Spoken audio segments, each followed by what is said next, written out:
a new intervention or pill or something that's already on the market and available, the Institute of Medicine says that the time it takes for clearly new and better interventions to get to everybody who needs them is 17 years. Should be 17 months or 17 weeks, but it's 17 years. So I have been working for the last 3 years on building what we think is a whole new field. We're calling it global health delivery science, but I think it's different. I think it's the science of execution around our most cherished goals. And it's definitely multidisciplinary. Fortunately, anthropology, I think, fits in very nicely.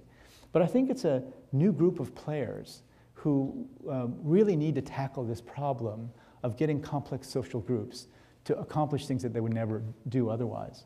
In healthcare, I think it's just an absolutely new field. You know, there was a time when we thought that basic science was really not that important to the study of medicine.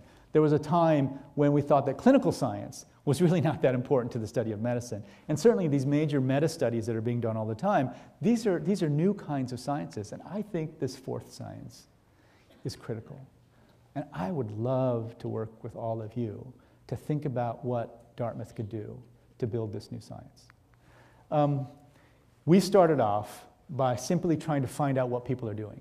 You know, when I went to the business school and to the Sloan School of Management at MIT and to the division of systems engineering at MIT, they all asked me the same question. They said, well, so what do you know about what people are actually doing? What are the systems that are in place? And we couldn't find anything that was a comprehensive, qualitative look at what systems were in place. So we started writing them. And over the last 2.5 years, we've written about 30 Harvard Business School style cases, which is just the beginning. It's the observational stage of what we hope will become a science.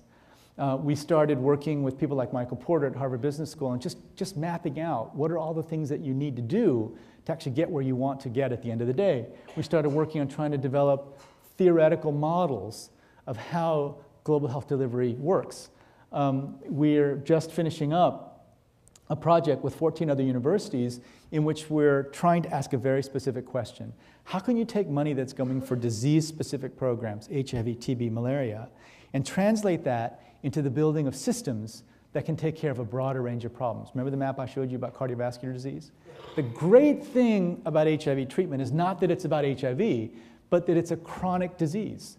You have to find a patient and treat that person for the rest of their lives. That's the real beauty of HIV treatment, because that then gives us the opportunity to say, well, you know, on top of that, why don't you treat diabetes? Why don't you treat heart disease? Why don't you treat hypertension? So HIV treatment really gave us the opportunity to think about building systems as opposed to just treating single diseases. You know, the